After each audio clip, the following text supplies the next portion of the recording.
Dear students, इससे पहले हमने टेंस का टॉपिक पढ़ा, उसके बाद में एक्टिव वॉइस पैसिव वॉइस को पढ़ा, और उसके बाद में हमने डायरेक्ट इनडायरेक्ट और जो क्लोज वाला टॉपिक था उसका हमने पढ़ा था। और इसी सीरीज़ में आगे जो हमारे कोर्स में है जो मॉडल्स वाला टॉपिक है उसको आज हम डिटेल पढ़ेंगे। ठीक है, तो सबसे पहले हम देखते हैं कि मॉडल्स होते क्या हैं।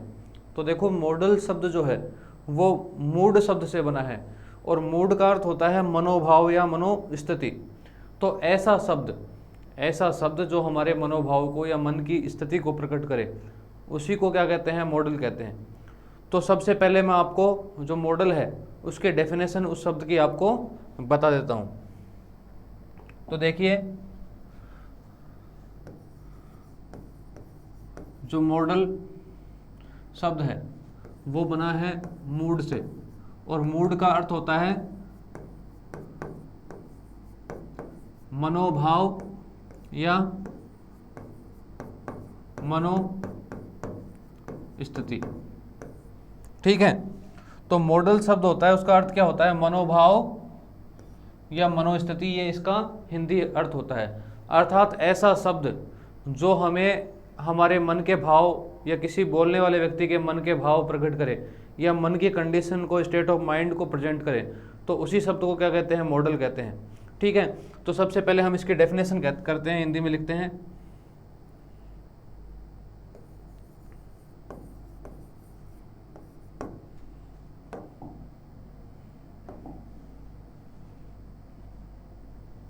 तो लिखिए, ऐसा शब्द जो हमारे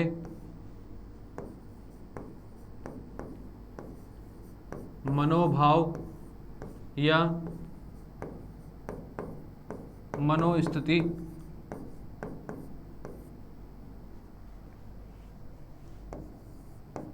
को प्रकट करता है,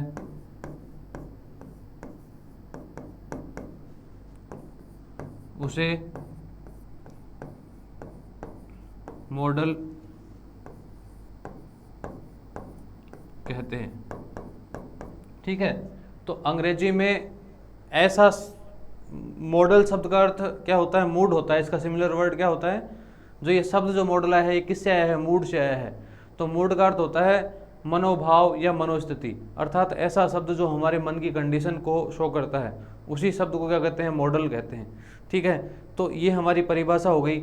अब हम देखते हैं कि मॉडल क्या होते हैं, किस तरह से हम इनको पढ़ेंगे। तो एक एक करके हर मॉडल को फिर बाद में डिटेल से पढ़ेंगे। तो ये देखिए, मॉडल शब्द है उसका अर्थ मैंने आपको लिखा दिया था। मॉडल शब्द का अर्थ क्या होता है, मनोभाव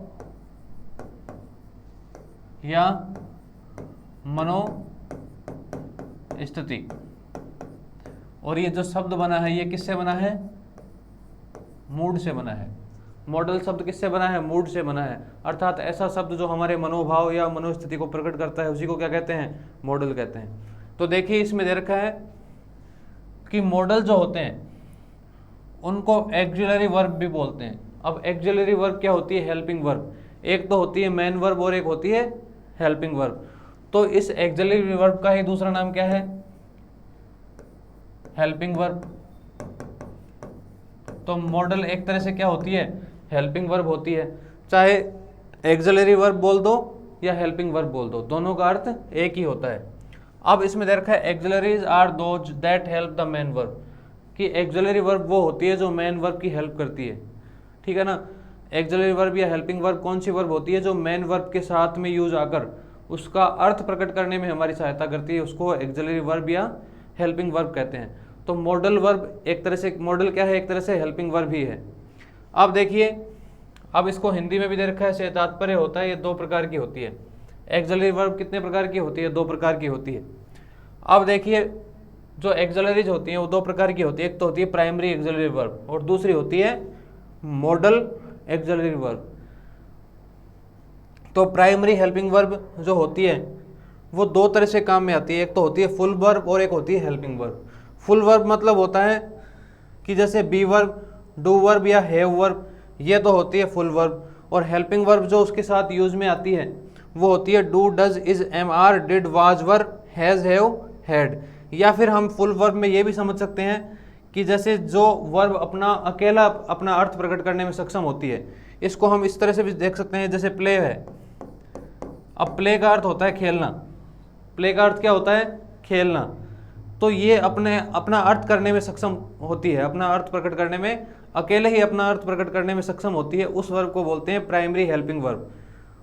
ठीक है, प्राइमरी हेल्पिंग वर्ब में जो फुल वर्ब होती है वो अपना अर्थ प्रकट करने में सक्षम होती है, और जो हेल्पिंग वर्ब होती है इसमें, तो हेल्पिंग वर्ब होती है वो उसको अपना अर्थ प्रकट करने के लिए मेन वर्ब की जरूरत होती है। तो हेल्पिंग वर्ब कौन सी है? Do, does, is, am, are, did, was, were, has, have, had. तो एक तो प्राइमरी हेल्पिंग वर्ब हो गई और एक हो गई मॉडल हेल्पिंग वर्ब या मॉडल एक्सिलरीज। तो इसमें मॉडल में कौन कौन से आएंगे? Can, could, may, might, shall, should, will, would, must, ought to, need not, use to और डेयर नॉट। ये सभी क्या हैं?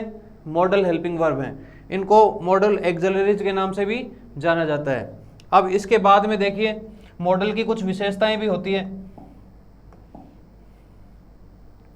एक बार फिर से देख लेते हैं कि मॉडल कौन कौन से होते हैं और उनकी क्या क्या विशेषताएं होती हैं। तो देखिए सबसे पहले हमने दो प्रकार की जो वर्ब है वो पढ़ी थी। एक तो होती है प्राइमरी हेल्पिंग वर्ब और दूसरी होती है मॉडल हेल्पिंग वर्ब। तो प्राइमरी हेल्पिंग वर्ब में क्या क्या आ जाएगा? Is, are, am, was, were, been, being. Have की कौन कौन सी फॉर्म होती है?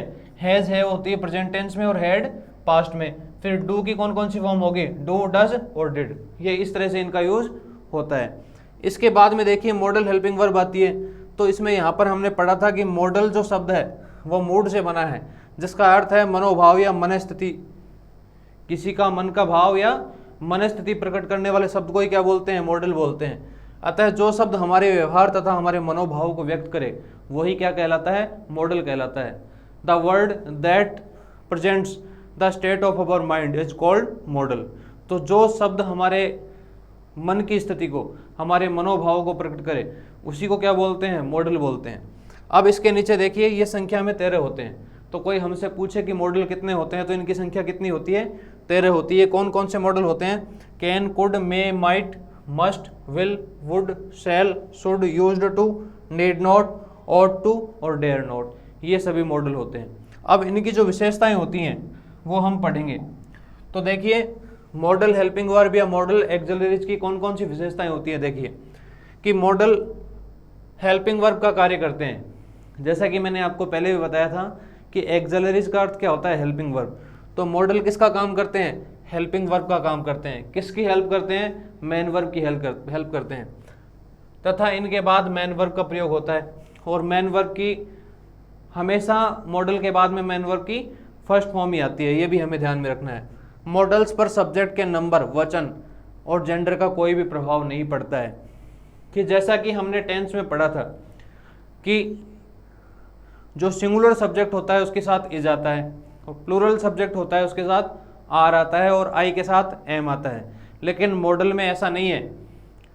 अगर हम जैसे हमें कैन का यूज़ करना है, कैन मॉडल का यूज़ करना है, तो आई के साथ भी हम कैन का यूज़ कर सकते हैं, ही के साथ भी कैन का यूज़ कर सकते हैं और दे के साथ भी कैन का यूज़ कर सकते हैं। तो इसमें मॉडल का कोई भी इफेक्ट नहीं पड़ा है। इस तरह से मॉडल के ऊपर सब्जेक्ट के नंबर चाहे वो एक हो या फिर कोई लिंग का, चाहे स्त्रीलिंग हो या पुल्लिंग हो, ठीक है ना, मेल हो या फीमेल हो, इसका कोई भी इफेक्ट नहीं पड़ता है। और मॉडल्स के बाद में नोट लगाने पर वो क्या बन जाता है? नेगेटिव बन जाता है।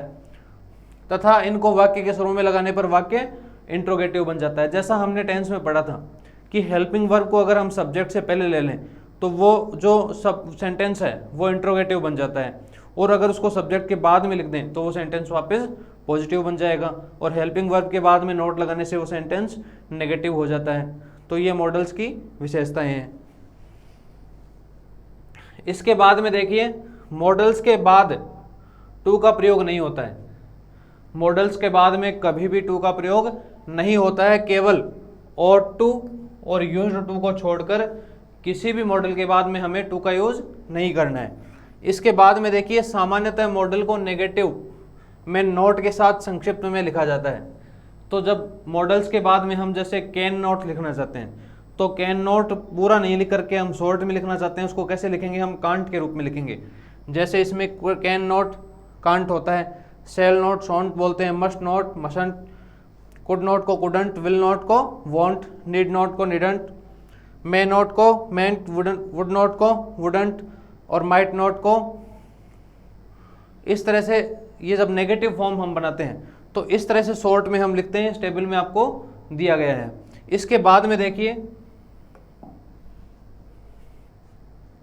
जो हमारा पहला मॉडल है वो है कैन। तो कैन का यूज कैसे किया जाता है, किस कंडीशन में किया जाता है, ये हम आज पढ़ेंगे।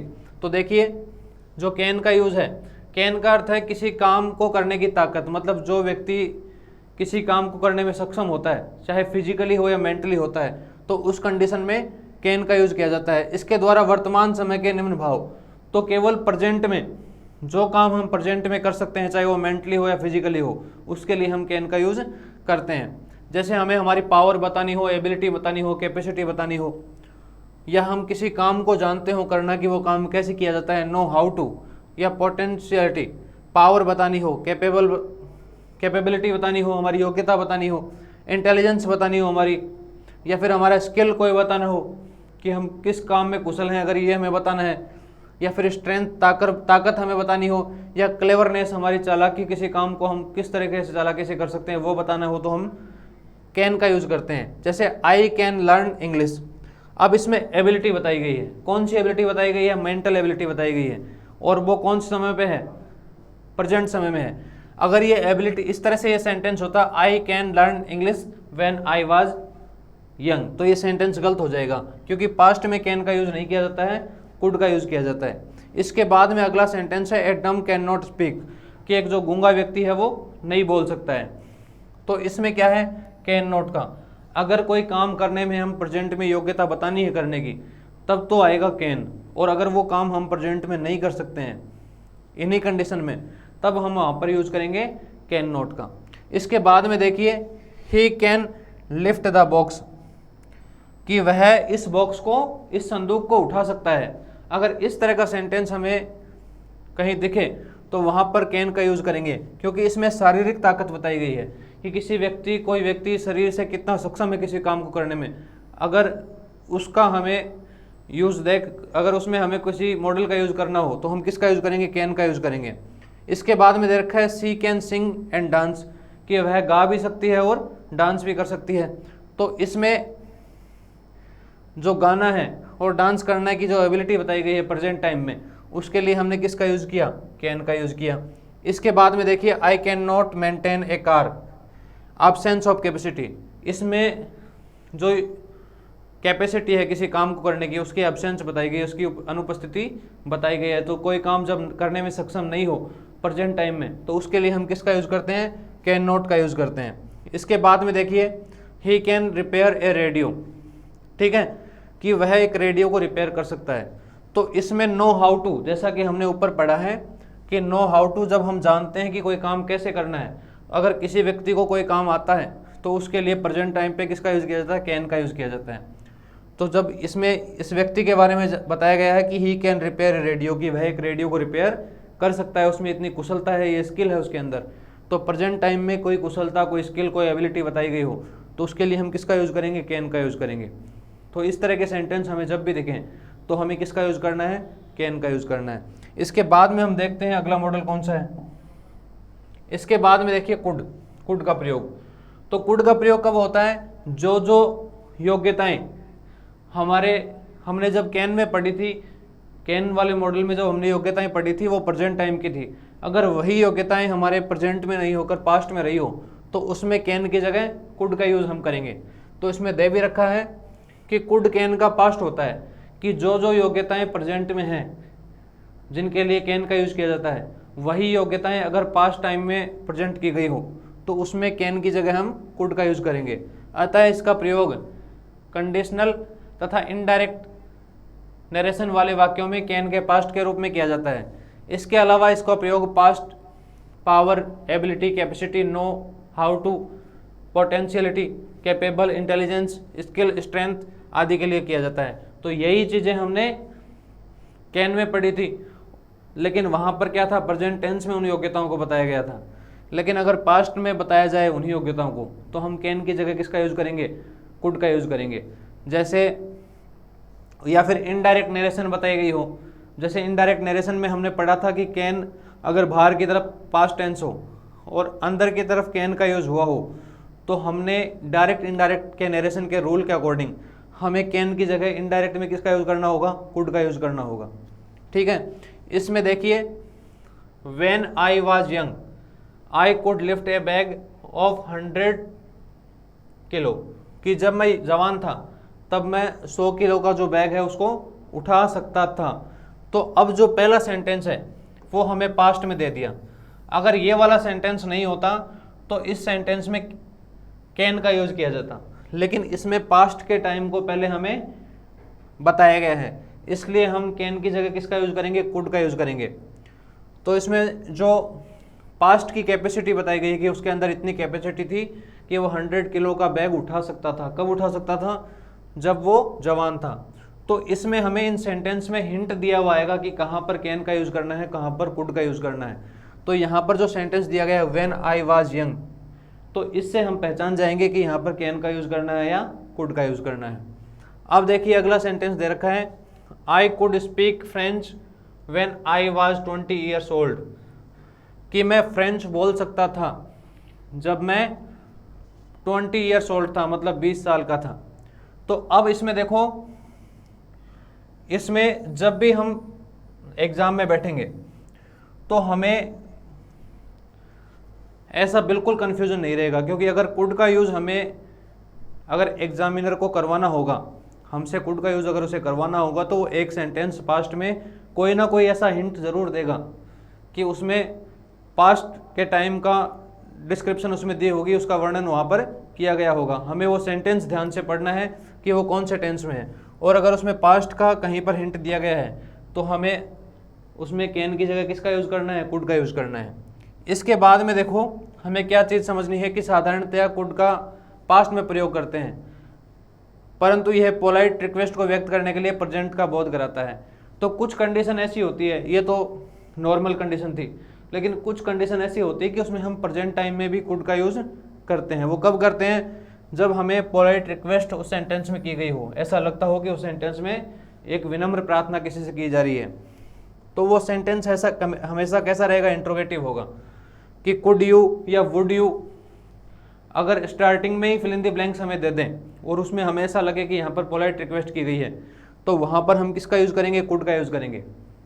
तो उन कंडीशन में प्रेजेंट टाइम पे कुड का यूज़ हम कर सकते हैं, लेकिन जो नॉर्मल सेंटेंस आएगा, पॉजिटिव सेंटेंस आएगा, उसमें हमें कुड का यूज़ केवल पास्ट में ही करना है, प्रेजेंट टाइम पे कैन का यूज़ करना है। तो जैसे इस सेंटेंस में कहा गया है कुड यू हेल्प मी, कि क्या तुम मेरी सहायता करोगे, तो इसमें रिक्वेस्ट की गई है, तो रिक्वेस्ट के लिए किसका यूज़ किया है, प्रेजेंट टाइम पे कुड का यूज़ किया है। दूसरा जो सेंटेंस दे रखा है, इसमें क्या दे रखा है, could you land me 10 rupees, कि क्या तुम मुझे 10 रुपये उधार दोगे, तो इसमें भी क्या की गई है, रिक्वेस्ट की गई है। तो रिक्वेस्ट के लिए हम प्रेजेंट टाइम में भी कुड का यूज़ कर सकते हैं। इसके बाद में देखते हैं अगला मॉडल कौन सा है। अब हम देखेंगे मे का यूज़। मे का यूज़ कब किया जाता है, तो इसका प्रयोग वर्तमान व भविष्य के लिए किया जाता है। इसका प्रयोग कब किया जाता है, वर्तमान व भविष्य के लिए किया जाता है। इसका प्रयोग निम्न भाव, जैसे हमें परमिशन लेनी हो किसी से, पॉसिबिलिटी बतानी हो, प्रोबेबिलिटी बतानी हो, संभावना बतानी हो, लाइकली मतलब भी संभावना, विश इच्छा बतानी हो, कर्स किसी को श्राप देना हो, या फिर ब्लेस आशीर्वाद देना हो, होप हो हमारी कोई, या पर्पस हो कोई, या अनुमान लगाना हो, परहैप्स संभावना बतानी हो, डिजायर इच्छा बतानी हो, प्रेडिक्शन, या फिर कोई भविष्यवाणी करनी हो फ्यूचर के बारे में हमें, तो इन शब्द को व्यक्त करने के लिए किसका यूज किया जाता है, मे का यूज किया जाता है। जैसे नीचे उदाहरण दिया गया है, मे आई प्ले हियर, कि क्या मैं यहाँ खेल सकता हूँ। तो यहाँ पर क्या मांगी गई है, परमिशन, और परमिशन के लिए किसका यूज किया जाता है, मे का यूज किया जाता है। तो परमिशन भी देखो दो तरह की होती है, एक तो होती है फॉर्मल परमिशन और एक होती है इनफॉर्मल परमिशन। तो जो फॉर्मल परमिशन होती है उसके लिए अधिकतर किसका यूज किया जाता है, मे का यूज किया जाता है। तो यहाँ पर किसका यूज किया गया है, मे का। मे आई प्ले हियर, क्या मैं यहाँ खेल सकता हूँ, या फिर मे आई कम इन, क्या मैं अंदर आ सकता हूं। तो फॉर्मल परमिशन के लिए किसका यूज किया गया है, मे का यूज किया गया है। अब आगे देखिए और एग्जाम्पल मे के दिए गए हैं। He has a car, he may be very rich. तो जब संभावना किसी चीज़ को देख करके अनुमान लगाया जाता है, मे का यूज संभावना में भी होता है और अनुमान लगाने में भी होता है। तो इसमें पहला सेंटेंस दिया गया है ही हैज़ ए कार, कि उसके पास क्या है, एक कार है। तो यह संभावना बनती है कि वो क्या है, हो सकता है वो अमीर हो सकता है वो बहुत अमीर हो। तो केवल संभावना के लिए मे बी का मतलब क्या होता है, शायद। ठीक है, तो संभावना को व्यक्त करने के लिए मे का यूज यहाँ पर किया गया है। मे यू लिव लॉन्ग, कि तुम लंबे समय तक जियो, इसमें इच्छा प्रकट की गई है। तो जब हम कोई इच्छा किसी के लिए करते हैं तो इसमें क्या किसका यूज किया जाता है, मे का यूज किया जाता है। मे गॉड फॉरगिव अस, तो यहाँ पर होप की गई है कि भगवान हमें माफ़ कर दे, ऐसी आशा की गई है। तो इसके लिए किसका यूज हो गया, मे का यूज हो गया। We eat so that we may live, कि हम इसलिए खाते हैं ताकि हम जीवित रह सकें। यहाँ पर पर्पस दिया गया है, तो पर्पस के लिए किसका यूज होता है, मे का यूज होता है। और हमें यह चीज़ भी देखनी है कि जहाँ पर हमें सो दैट दिख जाए वहाँ पर हमें हमेशा मे मॉडल का ही यूज करना है। अब देखो, अब नीचे वाला जो सेंटेंस उसमें क्या दिया गया है, there are clouds in the sky. ठीक है ना, आकाश में क्या है, बादल हैं। इट में रेन, पॉसिबिलिटी यहाँ बताई गई है कि आकाश में बादल हैं, तो ये संभावना बनती है कि बारिश हो सकती है।